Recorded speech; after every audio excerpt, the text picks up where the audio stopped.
And what I'm doing is I'm trying to have you relive a period of a very short duration in terms of historical time when we discuss the class.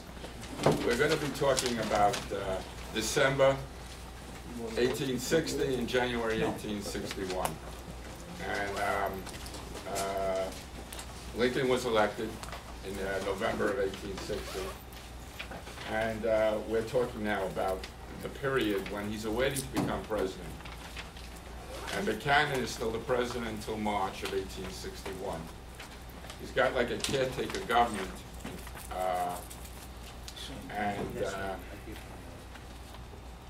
We're going to, first of all, I would like to show you, Michael, I would like to show you the, you have maps, I think, of the fort. And I want to show you, look at Fort Sumter. You see Fort Sumter? It's right in the middle, in the water. There is Fort Sumter. Right here. There's the city of Charleston. 30,000 people live along this peninsula, the Ashley River, the Cooper River, and it goes into the Atlantic. Now, it's protected. Charleston is, if you want to say protected. It has all these islands that are connected to the mainland. You don't see them as islands, but if you go further out, they're islands. There's James Island, Morris Island, Sullivan's Island. There's a little fort here called Castle Pinckney, and there's the Mount Pleasant Battery, and there's Sullivan's Island where Fort Moultrie. Does everybody see that? Fort Moultrie is the only, at that moment in 1860, was the only fort that was of consequence. There was a little fort on Castle Pinckney, and a fort that had been raised basically on Fort Johnson, which was a very small fort. It had no real arms on Fort Johnson, on James Island. But the only real functional fort was Fort Moultrie. And I told you in the lectures, can you see this from there? I told you in the lectures that Fort Moultrie was basically sand dunes were coming up. And people would come from Moultrieville, a town on Sullivan's Island, and there may be about 500 people on Moultrieville, 1,000 people on Moultrieville lived there. And all these guns faced the water. They're not facing towards Charleston or turning around. They had guns that were not able to turn around on Fort Moultrie, and they had goats. It was a place where goats and cows. It was a pastoral land, and a few people lived there. And basically, Fort Sumter had been being built for 30 years. 30 years. No one was really worried about getting a fort up. Finally, by 1860, it was about to be completed. But it wasn't about to be completed to protect themselves. Again, can you get a chair? Against the people of South Carolina, it was to replace Fort Moultrie. Fort Sumter was going to now look at where Fort Sumter is located. If you have a ship going in from England or going out from Charleston, it has to go, it's right in the central part of the ocean, the Atlantic Ocean. And it would protect, the fort would protect incoming and outgoing boats. Of course, Fort Sumter was worried about people coming in from the east and the south. Because Fort Sumter, once it was completed, would be a very strong, it would be very difficult to attack. It's in the high water zone in the area over here. And it was, ships had to go there. It wasn't easy to travel to Fort Sumter through to the Atlantic Ocean. Once they got over to Charleston, it was okay. It was shoal land. But basically, Fort Sumter was just a fort. There was no there was nobody living there except the workers that were working there on a 9-to-5 shift. Would come out each day, about 100 men, and they were working on it for like 30 years. Finally, because their appropriations were so small, military appropriations were so small, that they just decided that they would do things, you know, summer was summertime, living was easy. People didn't work very hard on building that fort. What were they worried about? They were worried about, we were isolated from England, we were isolated from France, we weren't getting involved in any wars. So there was no real rush to build Fort Sumter, but it just coincidentally was about to be completed when Moultrie was found to be dysfunctional as a fort. And 15 people from the south could come up and capture this fort. There was no protection from the fort itself. They had a lot of guns on the fort, but many of them were antiquated. They weren't high firing, and when they tried in November to get 22,000 arms from the armory is on my map, but it's in Charleston. They were stopped by the people of Charleston right after Lincoln got elected because, as I said in the last lecture, John Gardner, saw who was the commander of Fort Moultrie. He was a colonel there. He saw that there was an attempt by the people of South Carolina to possibly do something crazy because Lincoln was defeated on November. And when he asked for the arms, he was basically stopped by the Buchanan administration, who stopped the shipment of arms from the armory to Fort Moultrie. They really didn't need the arms. They had plenty of arms for only 30 men on the fort. But they were worried about it. He wanted to give an alert system, John Gardner did, the colonel, and he was stopped by the South Carolina people, physically, from taking the arms out of the armory, and he got the okay of the President Buchanan's Secretary of War, John Floyd, to say you can't ship those arms. Secretary of War, okay, we're not shipping the arms. This was done, as I said, on the day after Lincoln was elected president. Day after Lincoln, when South Carolina had not yet said it was leaving the Union. But word had gone out in October that they were going to, as I said before, but I'm repeating it to make sure you get the context. October, the state legislature of South Carolina was told by the governor, who at that time was William P. Gecht, to stick around and wait until the election. And if Lincoln is elected president, you are to now convene and meet and appoint a convention that will meet in December, November to December, to see whether we should leave the Union. On November 7th, the day after the election, they did meet, the legislature, and they agreed to convene on December 17th. And they would elect 160 delegates to decide who would represent the people. They would go to the people of South Carolina who could vote and tell them, do you want to or not leave the Union? Give us the commissioners to tell us and give us a message as to whether we should leave the Union or not. And I told you last week, when they did meet on December 17th, 18th, 19th, 20th, 21st, 20th, they agreed 159 of 160 voted to leave the Union. But that was December. I'm talking now about November. In November, when the shipments of arms were stopped, the Secretary of War got a notification from the governor of South Carolina, Gecht. They were shipping out, they want to take the arms out. He telegraphed them. And Trescott, who was the Assistant Secretary of State, ran to John Floyd, who was the Secretary of War, the top man on whether there's a war or not under Buchanan.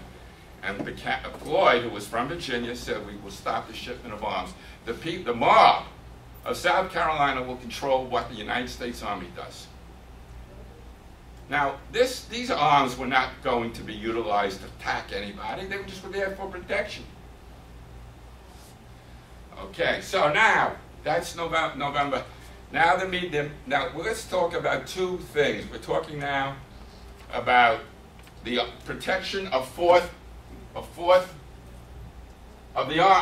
company that is in Fourth Military, and we're also talking about whether they should lead the Union.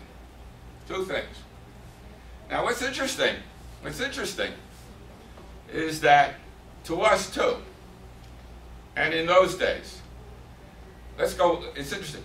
If you leave the Union, if you vote to leave the Union, as they did on December 22nd, 159 to nothing, they voted.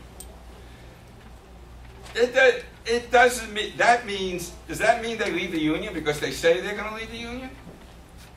It takes two tango, two to say, one to say, I'm leaving the Union, and the United States to say, you can leave the Union. Now let's give Buchanan his due.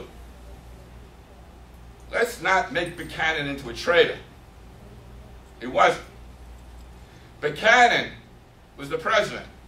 And remember, when he was faced with them leaving the Union, or when he was faced with the election, what did he tell his cabinet? And what did he tell it? His cabinet told him they can't leave the Union. He went back and said to the Attorney General, when his Attorney General said you can't leave the Union, rewrite it, temporized. And he came back, the Attorney General at that time was black, and he came back the next day and said, they have no right to leave the Union, but we have no right to stop them. Now that's a big, now you can look at that and say, what kind of a president is that? But what could he also have said? He could have said, they have a right to leave the Union, and we can't do anything about it. What he said was, they have no right to leave the Union, and we can't do anything about it. Now, what does that mean? Buchanan is putting himself in a situation where there's basically an invitation to anarchy. But he's not. Lincoln, when he became president, and these states besides South Carolina seceded, these states were not officially out of the Union because the United States did not accept their statement that they're out of the Union. Do you see the difference? Now Lincoln had said, what? Lincoln had said that if Buchanan, as president, said they have a right to leave the Union, he had said, he didn't say it right, he didn't have to say anything before the election, but he was asked that. He did say, and maybe this provoked Buchanan, he did say that when I become president in March, since I am now going to become president, if they leave the Union, I will get them back. I will get them back. Buchanan didn't have to go that far. Buchanan just simply said, they're still in the Union. They're still in the Union. Even though they say they're not in the Union, they're in the Union. So if you say, when we say that South Carolina seceded, they didn't secede, they attempted to secede. North Carolina, these other states, always remember that. Buchanan did not break up the Union, and that Lincoln brought it back. Buchanan said, I can't do anything, but they're not out of the Union. So it's basically an invitation, if you hang on long enough, to let Lincoln decide whether there should be a war from January to March when he becomes president. But we got about 60, 70 days of this limbo. Now, what is the thing? Remember I said it's funny, you talk about, they leave the state. Now, remember, there's no income tax in 1860. There's no federal, the only thing that is coming out of South Carolina is shipments, import taxes. I'm talking about statements that we left the Union on one thing. But the act itself, of what does that mean if you leave the Union, is that you get rid of the federal courts in South Carolina. We're talking only about South Carolina right now. You get rid of the courts in South Carolina that are federal courts. You get rid of the U.S. mail. and you stopped collecting the taxes that were coming in on goods coming in, because the way the government got its money was not through income taxes, but through import tax and export taxes, import and export.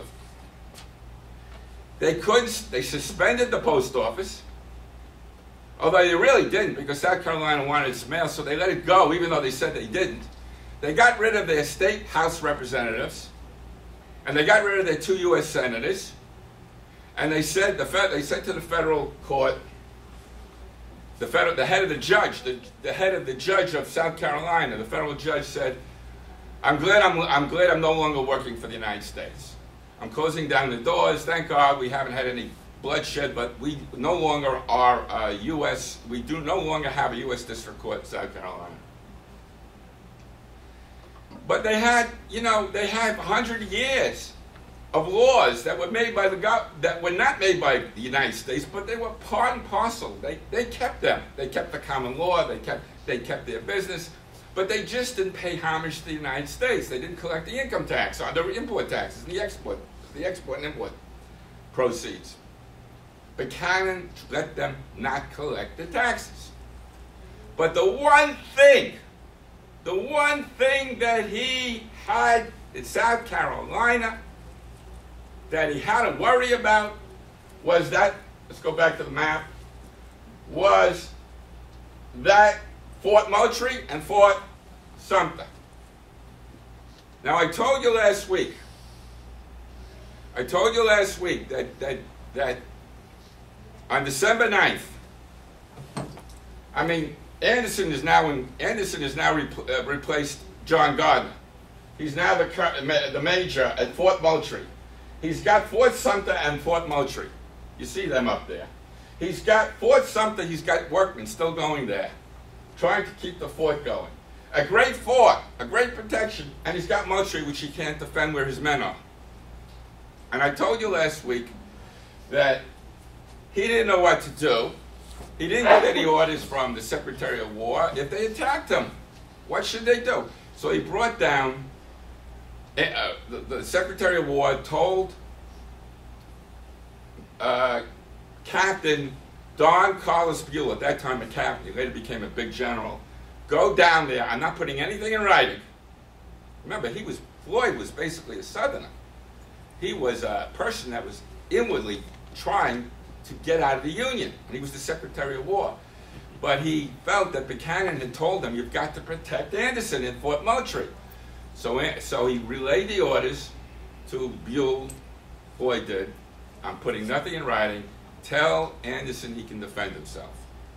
Tell Anderson if he's attacked, he can, because that's what the president's told me. You got it? He didn't really want him to defend himself, but he was told by the Buchanan, you've got to have the U.S. defend himself. So Buell was given tremendous discretion, because nothing was in writing, to tell Anderson what to do. So Anderson meets him on December 8th. And on December 9th, Buell goes over everything, and Anderson is telling him, I can't protect Fort Moultrie. It's too, look, the sandbars are up there, the people are coming in every day. I love to get over to Fort Sumter, where I could be, maybe I could prevent the onset of blood. The South won't maybe attack if I'm protected in Fort Sumter. Buell doesn't answer him, but he puts down in writing something that I told you last week, it's 2 weeks ago, right? So it's hazy.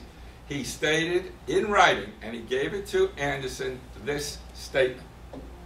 If you, remember he had been told to defend himself, if you, Major Anderson, have tangible evidence of a specific design of a specific design by the South to attack you, you have a right to protect yourself in any fort of your choosing. If you have tangible evidence of a specific design of a hostile act on the part of the South Carolina. Got that? December 9th. Now remember, The South had not yet left the Union. They were meeting on December 19th, 20th, 17th, 18th, 19th, 20th. This is December 9th.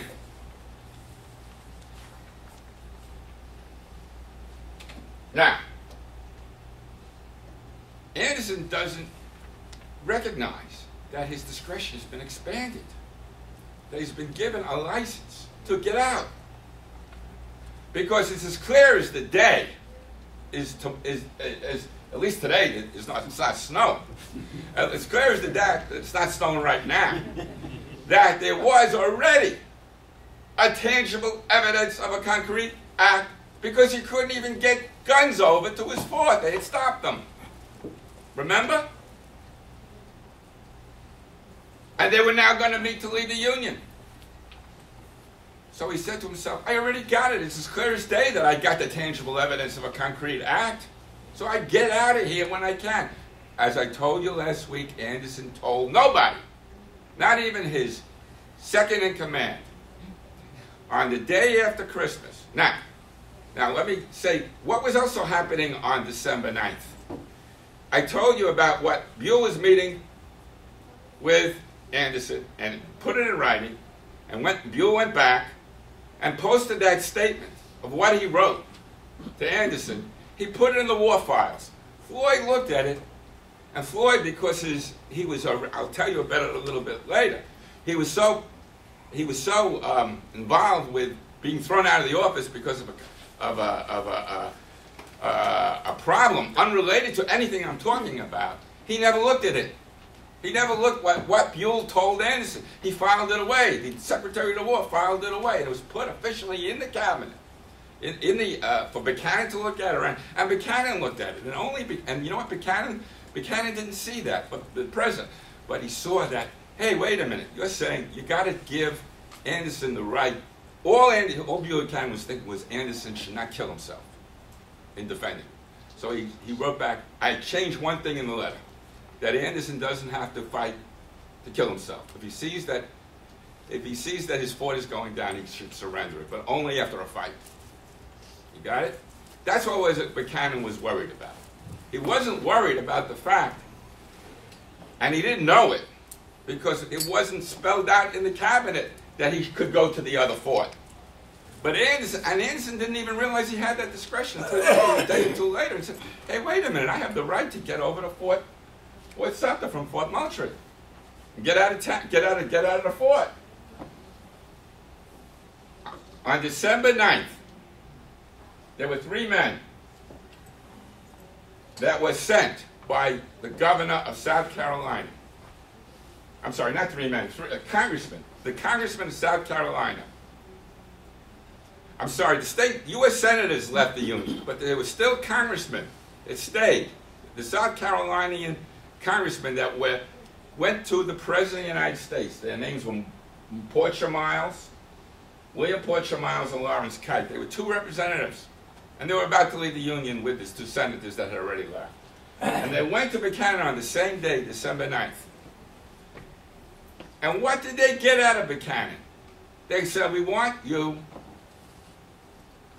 You remember I told you that Buchanan, right after Lincoln was elected, was worried that they were taking over the fort.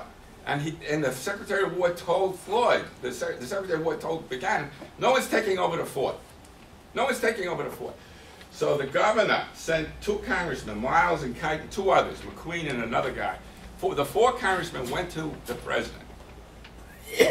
And they got a written statement unofficially. I mean, it wasn't a planned meeting. They met with him, and they got a statement from Buchanan. You got to remember, Buchanan's an old man. He's worried about whether or not, he's not very active. He's not listening very clearly. And they wrote up a letter, and Buchanan, the president, signed it. And what did he say in that thing? He said, you remember I told you he was worried about losing the forts. Meanwhile, South Carolina hadn't left the Union yet. So the representative wrote a letter, and Buchanan signed it along with them, that we will not attack Fort Moultrie or Fort anywhere else. We won't attack the soldiers that are in South Carolina under Anderson. Not until, this is where Buchanan didn't read the fine print, until, we won't attack them now, but we won't attack them until, and when maybe, if we leave the Union. But he said, we will not attack them right now, because we're not meeting to leave the Union until December 22nd. So from December 9th, so Buchanan was so worried that he would lose the force between December 9th, he didn't read the fine print, that they could maybe attack it after they seceded from the Union, but they had to wait. So these congressmen, and I provided also, Mr. President, that you do not, quote, reinforce, unquote, the army down there. Reinforce with arms.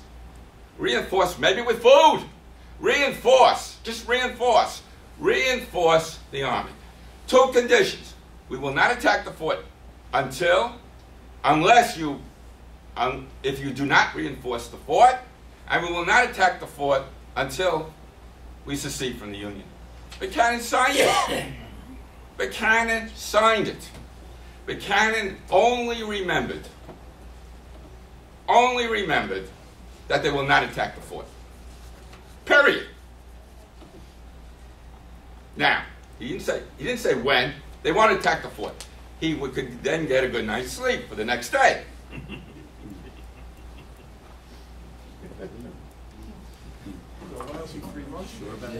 So now, but you know what? Buchanan didn't realize it. Buchanan didn't realize what he signed. Remember, I told you he was an old man. It wasn't that he did it deliberately. He was an old man. They slipped the paper in as he was walking out the door, and he signed it. He didn't know he signed it. Got it? So basically, all he knows is that he will not attack the fort. He's not talking about until when they secede. Will not attack the fort unless I reinforce it. But Anderson wasn't asking for reinforcements. So why not sign it?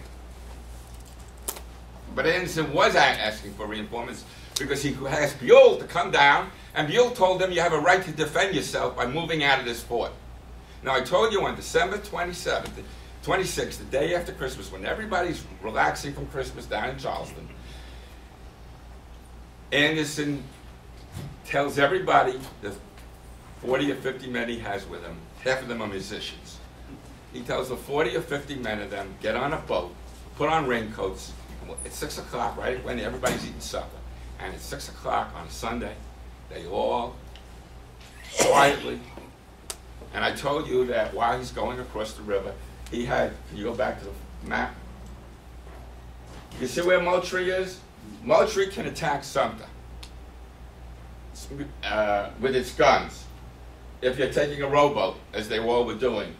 And what he did is he kept 7 men on board at Fort Moultrie to aim their guns at any boats that would have tried to stop him from getting to Fort Sumter. He was going over in rowboats. There were these ships that were going up and down the river trying to make sure that they didn't go there. But not on Sunday at 6 o'clock the day after Christmas. But he says if they do, he kept 7 men at Fort Moultrie trading the guns. And if you see they're firing on me, you fire on them. These 7 men. One of them was Captain Foster, the head of the engineers. So Foster had his... Then when they got over to Fort Sumter, there were 100 workmen. Remember I told you they were able to get over there because they made believe they were workmen. The workmen that were working there the day after Christmas, on a Sunday. They finally went and got some working the day after Sunday. But they really were 100 workmen. They took the 100 workmen and said, get back on the boats. We're not telling you who we are. The workmen didn't know whether it was Confederates taking over the fort or the Union Army was taking over the fort. They had no idea because Anderson was afraid to tell anybody, even when they got there.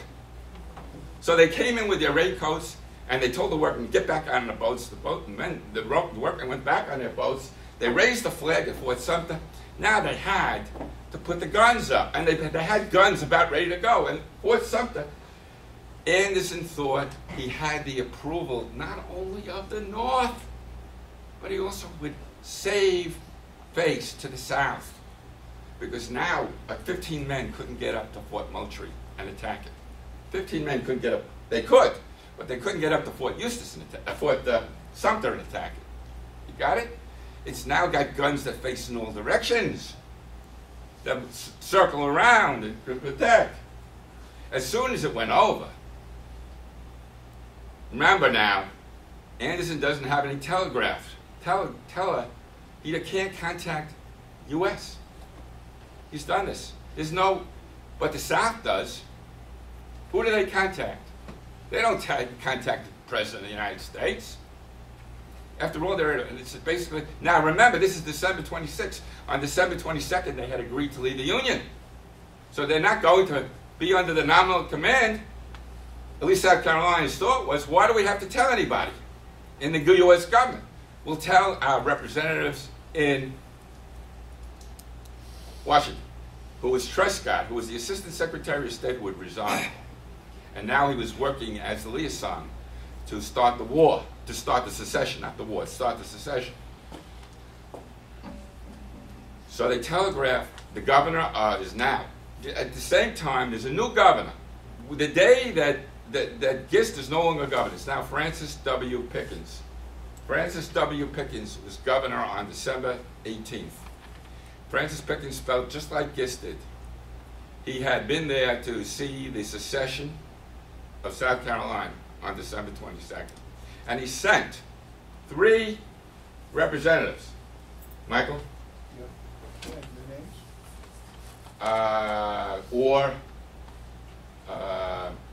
Or Adams. I know. See this guy? Robert Barnwell, James Orr, and J.G. Adams, which I don't think Michael has a photograph of. J.G. I couldn't find. I got Grizzly Adams. Grizzly Adams. I got Gomez. Okay, we got. Can I get back to, give me one of those 2. James Orr? James Orr. And Robert. James Orr. James Orr, they were sent by Pickens, the new governor, to South Carolina, to the Buchanan. And what were they told to do? They were told, these 3 men, one of them we can't see, these 3 men, tell Buchanan to give up the fort. To give up fort. In those days, he thought it was Moultrie, because it was the day after, December 27th. They were going to meet with the President of the United States officially. And Buchanan had no idea that he should meet with these. He said, why can't I meet with these people? They're not really out of the Union. I haven't agreed to it. I'll see what they have to say. So Buchanan actually agreed to meet with 3 men that were sent by the governor just to ask the President of the United States to give up the forts. In that minute, he thought it was Moultrie, because this was the night before they left. He has a meeting supposedly at 11 o'clock in the morning with these 3 people. 10 o'clock. They're meeting with Trescott. Remember I told you Trescott was the man that was the intermediate, former Assistant Secretary of State. And Trescott is sitting with John Floyd. John Floyd is still the Secretary of War. Okay? Trescott and Floyd are meeting with these 3 men in Trescott's office. And all of a sudden, in comes a senator from Texas named Wigfall. And he's screaming at the top of his head. They're about to meet the president at 11 o'clock. At 10 o'clock in the morning, across the street.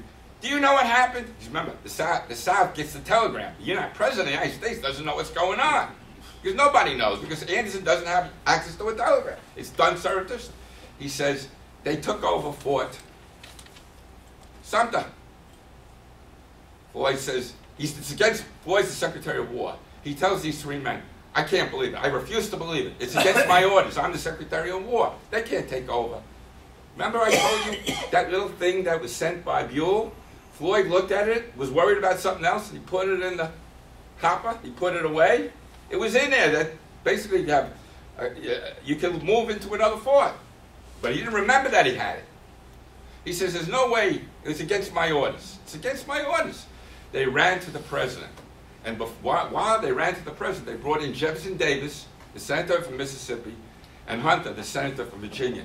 These Hunter, Trescott, are all running to the president. Wigfall, the senator of Texas, ready to Buchanan. And Buchanan's alone at this moment. Alone.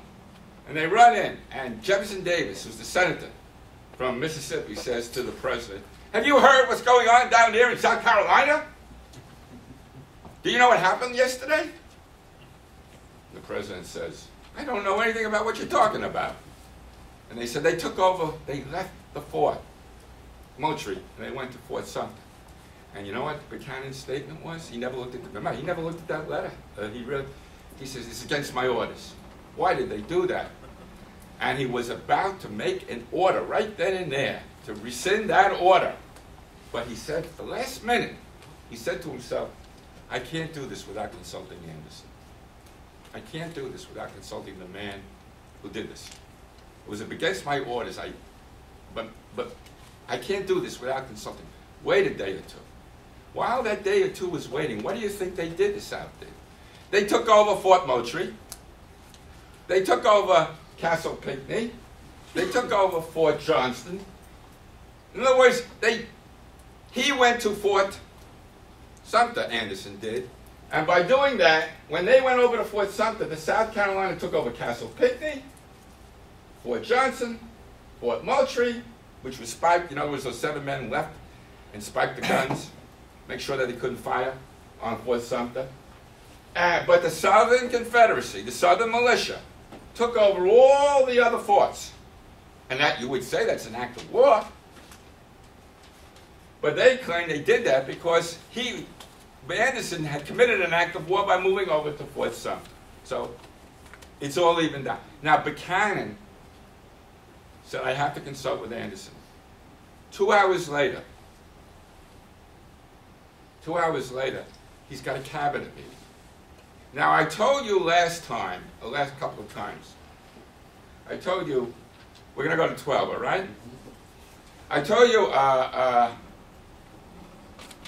last couple of times that the cabinet was split down the middle. And Buchanan's cabinet was split down the middle. 3, 3, and 1. And this one guy didn't make up his mind to do anything except whatever Buchanan told him to do. So it was really 3, 3. What happened, there was a sense of honor on the part of Secretary of Treasury Howell Cobb. Howell Cobb, remember, was the senator of the Treasury, and he was a rabid Southerner. He was definitely against.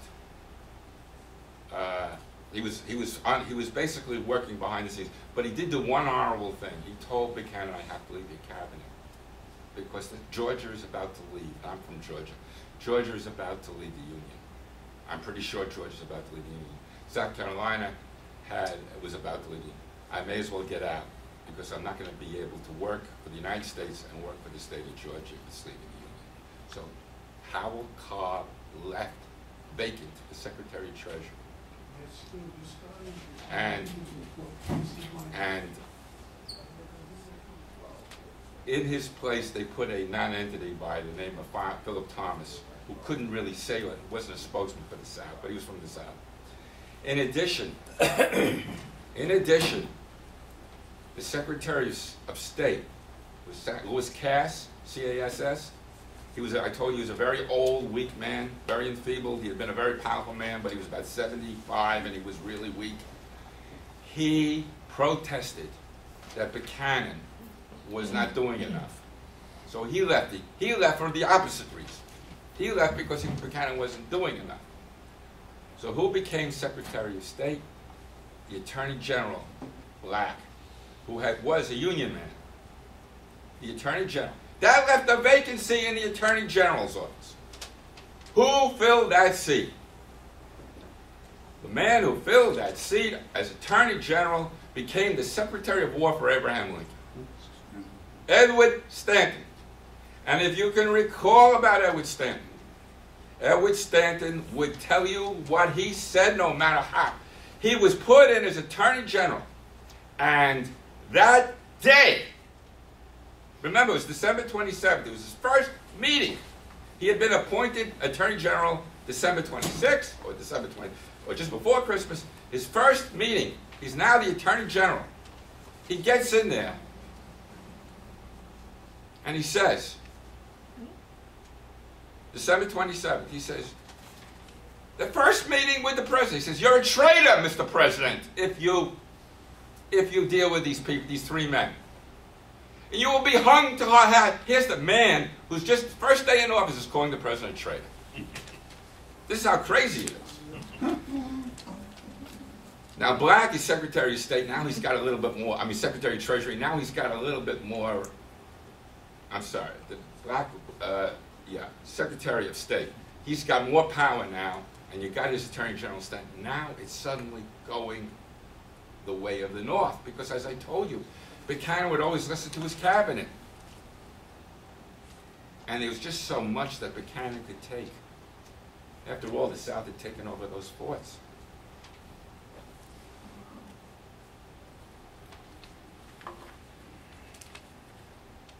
This guy was, by the way, from Pennsylvania, and he had done his work in Pittsburgh. And he was a bristly, a very frank man, Edward Stanton. And now, Charlie, let's talk about John Floyd. Remember who he was, the Secretary of War? John Floyd, let's go. John Floyd was, this says Virginia, he was the Secretary of War.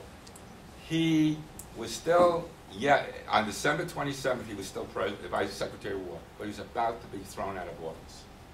Why was he about to be thrown out of office? He had met these three men who looked like the Smith brothers, according to him. Russell, Majors, and Waddell. These three men were a transportation company that had been given contracts for the Indians to go out west. They had like an exclusive contract to supply the American soldiers that were going out west with their transportation with food and whatnot. Russell, Majors, and Waddell suddenly were overextended. In 1857, there was a panic. 3 years before, there was a panic in the United States. And Russell, Majors, and Waddell had been promised money by the United States government, that the United States Army, that they would get their money. They didn't believe it. They did believe it too much. They kept shipping goods out. And now there wasn't a need for the goods that Russell, Majors, and now Russell and Majors and Waddell was facing bankruptcy, because they overextended themselves on the promises that the United States would pay them for the foods that they sent out to the soldiers. Russell, Majors, and Waddell went to the Secretary of War, Floyd, in 1859. And Floyd said, I know you're going to get your money, I promise. So what happened? But they didn't have the money. So what happened is Floyd, against his authority, signed they discounted money from the United States government to Russell's, Majors, and Waddell without the approval of the president. It was discovered. I mean, it was about to be. Russell, Majors, and Waddell said, "Wait, it was just about to be discovered." And they said, "Mr. Floyd, you really they won't even accept our discounts now." So what did John Floyd do? He's the Secretary of War. He goes surreptitiously. His brother-in-law works in the Secretary of Interior. He goes to the Secretary of Interior, and he tells the Secretary of Interior, his brother-in-law, who's working behind the scenes, to take $900,000 from a trust fund that was supposed to be for the Indians and give it to Russell's, Majors, and Waddell. It wasn't his money. In other words, Russell's, Majors, and Waddell, Floyd was so, even though he wasn't corrupt, he was letting corrupt people. So what happened is that the U.S. government, without the U.S. government's approval, the U.S. gave Russell's, Majors, and Waddell. In those days, $900,000 was a lot of money. $900,000 was a lot of money. They took it from the Indian Trust Fund. You're not supposed to take money from a trust fund and give it to a private person. Floyd okayed it. It was against the law. It got out. Floyd now, Buchanan said we have to fire him. I won't fire him. Mr. Breckinridge, you're the vice president. You fire him for me. At that moment, Floyd was about to go to jail. Floyd's still the Secretary of War. The last minute, he says to himself, I have a golden opportunity now to say why I resigned. It wasn't because of this military conspiracy with Russell's Majors. It's because I'm going to leave the Union anyway, because I'm from the South. So he gets up on December 27th and says, Mr. President, you owe this, you owe this. You can't, you have to. But he was on his way out. And what's his name? The Secretary of War, Stanton, says, this guy's a blowhard. Get him out of here. All of a sudden now, James, so He basically said his say on December 27th. He was removed the next day. And now he says I was removed because I stood up for the South. And that's what, so that's why Floyd didn't read these notes. He was too bound with a criminal conspiracy. He didn't know what was going on in his own cabinet. I mean, in his own army. So now, Buchanan has a majority of the people in his cabinet are now for the North. The Southern people had trouble. They had left. It was basically a united cabinet. You had Black, you had Stanton, the Attorney General, and Black, the Secretary of State. And you had now men that were standing up for the North.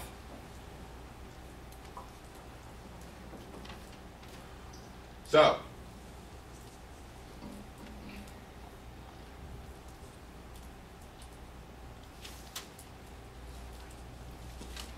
let's see what else they left out. John Holt. Okay, yeah. I have to really, so now he's over now in, let's go back to the fort.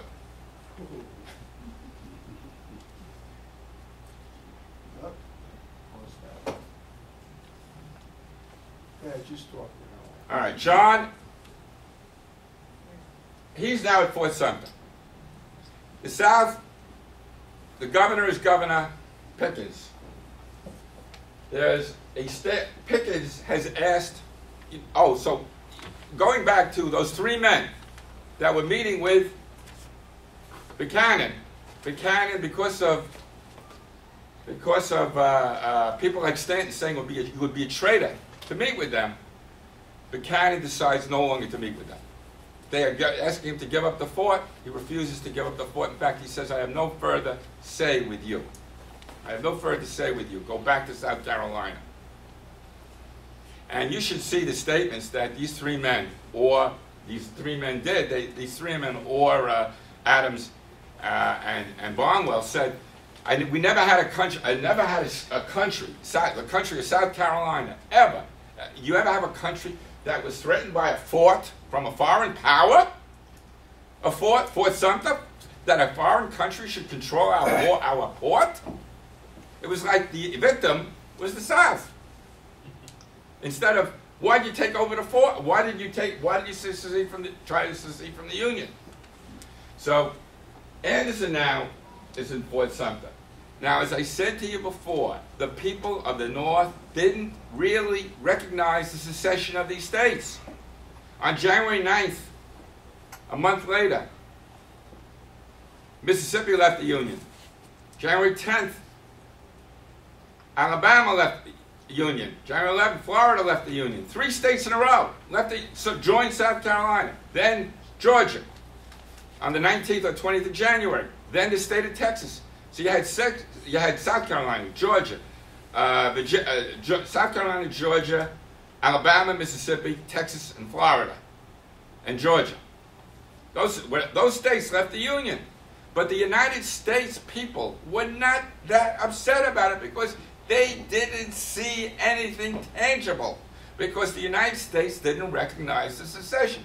What they saw was tangible was whether the fort was being attacked. What's the tangible evidence? If you attack a soldier and you remove an American soldier, then we will rise up. So Buchanan said to his cabinet, we will protect Fort Sumter. We will not give up the fort. But Anderson got a temporary okay to get food in from the people of South Carolina. They permitted the food to go on because they still felt that for a period of time, they felt that they had to get some food. For a couple of weeks, they got some food, and then it stopped.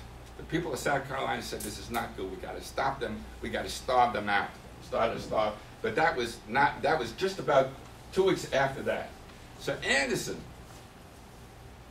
Anderson is worried that the food will cause him to surrender. But he's not worried right away. He's got about 3 or 4 weeks provisions. So what does he do? What happens is that the general of the army, Winfield Scott, who in this picture was 35, 40 years younger when he was a military general. He's now a very old man, about 300 pounds. He can't get up on a horse, and he's very ill. He's the chief army officer in the United States. He's the only lieutenant general since George Washington. He's a 3-star general. Had a heavy-set, burly man in 1860. He's about ready to leave office. He had been in he had not been in contact with Buchanan. Buchanan had nothing to do with him. He comes back. He's still now the Army General, and he's Winfield Scott, and I think you want to show a picture or something of Winfield Scott. No, he wasn't there. He wasn't there. Anyway, Winfield Scott told Buchanan, don't give up the forts. Let's get 150 men. We can get 150 men from Brooklyn Navy Yard.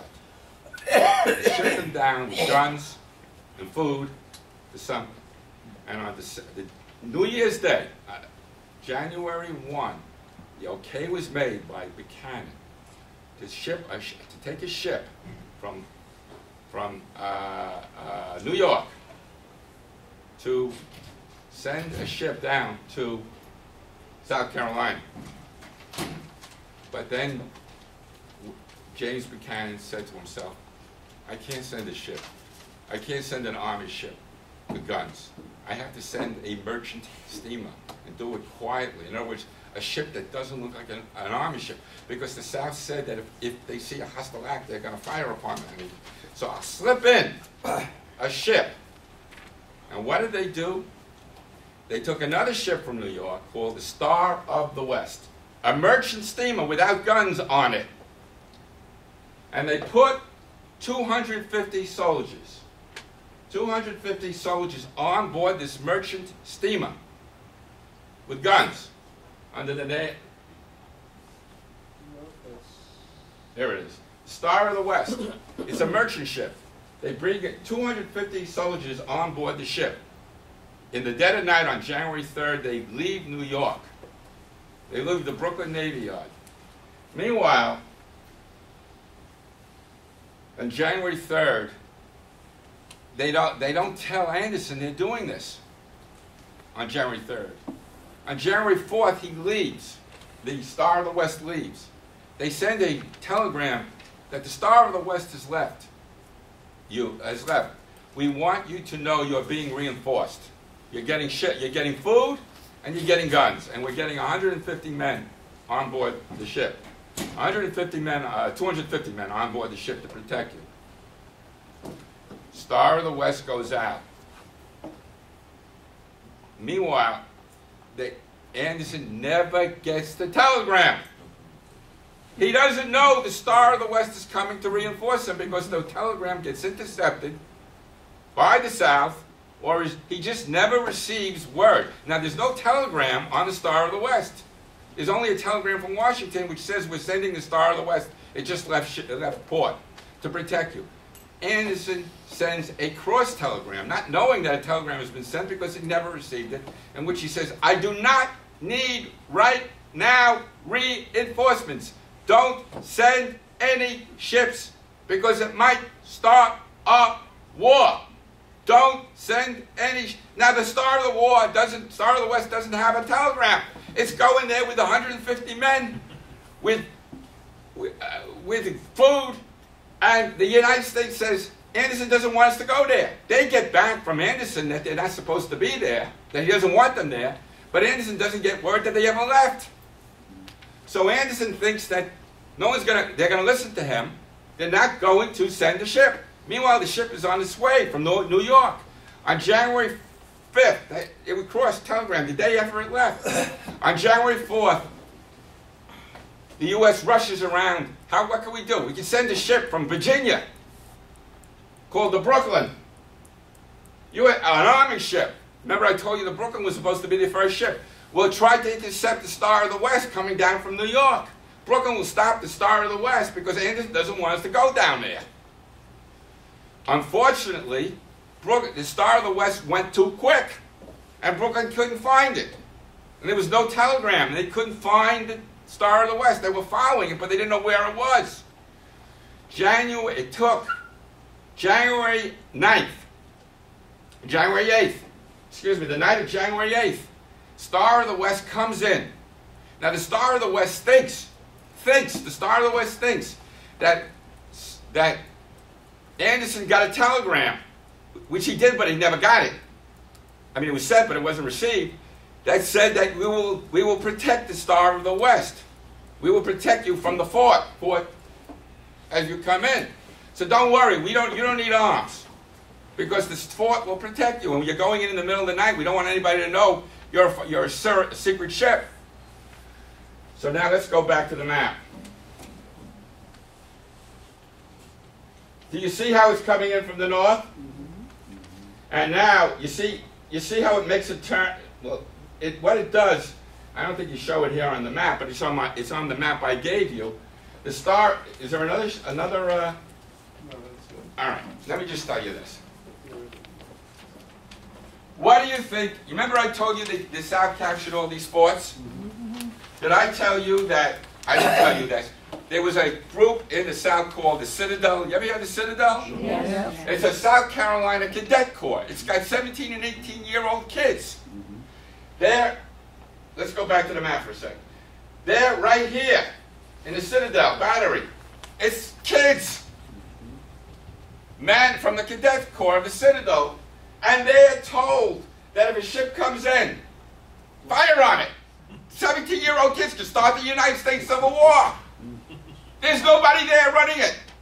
17-year-old kids can start the Civil War. And that's basically what happened. It would have happened if Anderson had gotten the telegram, which was sent, but he never received. We said fire upon anybody that's firing on the Star of the West. Star of the West comes in on midnight, January 8th. It goes down here.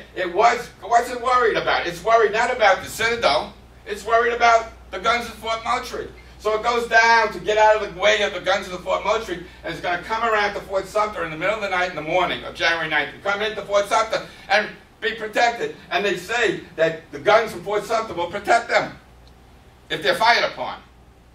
So they go. They want to avoid Fort Moultrie's guns. So they get right next to the Citadel. And the Citadel. And Anderson has no idea what the ship is. He thinks it's a foreign ship. So he says, I'm not going to protect this ship. It's supposed to be a merchant ship. It's supposed to be it's usually on the New Orleans run. It goes from New York to New Orleans. It stopped off with 250 men secretly on board, who were U.S. Army men. But he doesn't know that. All of a sudden it comes through. Two things are going through the mind. One is the mind of the kids on the Citadel, and one is the mind of Anderson on Fort Sumter. When the ship comes in, and both sight the ship, and guns up. Who starts the war that should have started right then and there? Citadel people. 17-year-old kids are firing at the Star of the West. 17-year-old kids. So what happens? Star of the West says, where are the guns from Sumter? We're going to go down. We're going to go down. I can't get closer to Fort Moultrie because and then what does Moultrie do? It sees the ship, the guns from Citadel firing, so it fires two.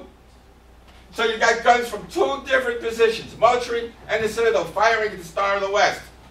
And what does Anderson do? He says, I can't start a war. I don't know who these people are. So he doesn't fire his guns. He doesn't fire his guns. We should have started the Civil War on January 9th, 1861, which would have been when Buchanan was still president of the United States.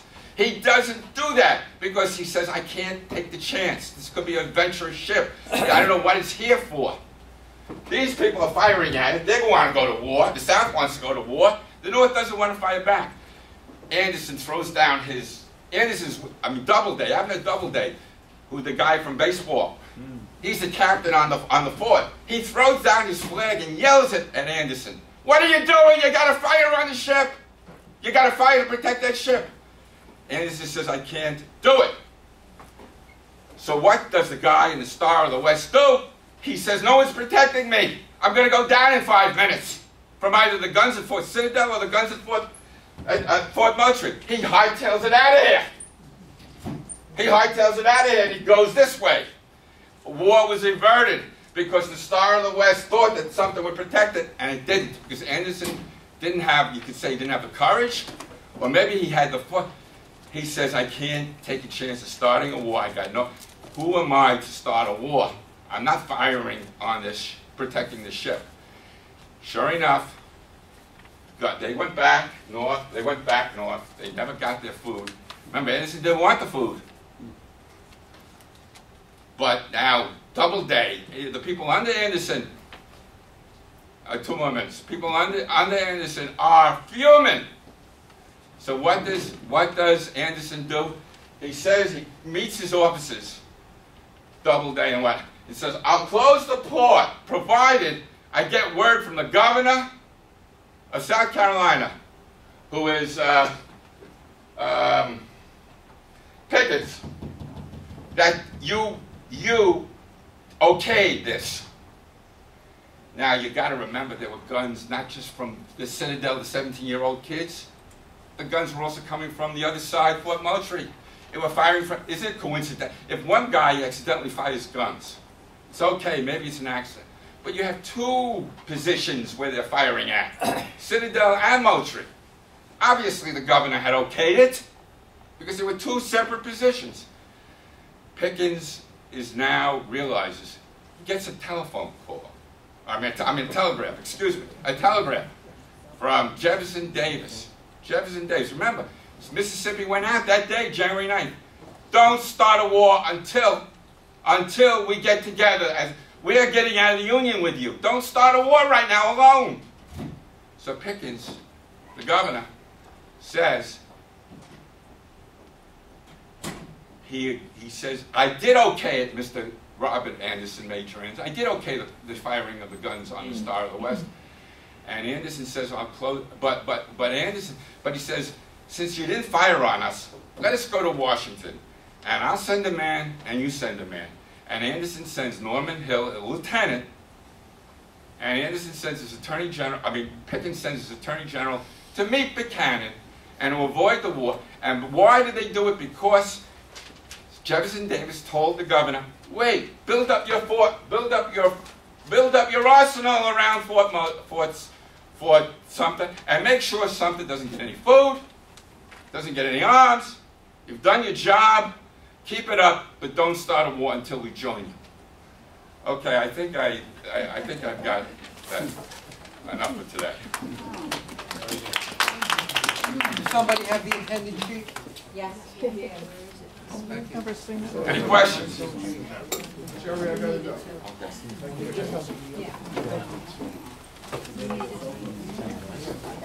Hey, just turn those lights on. Yeah.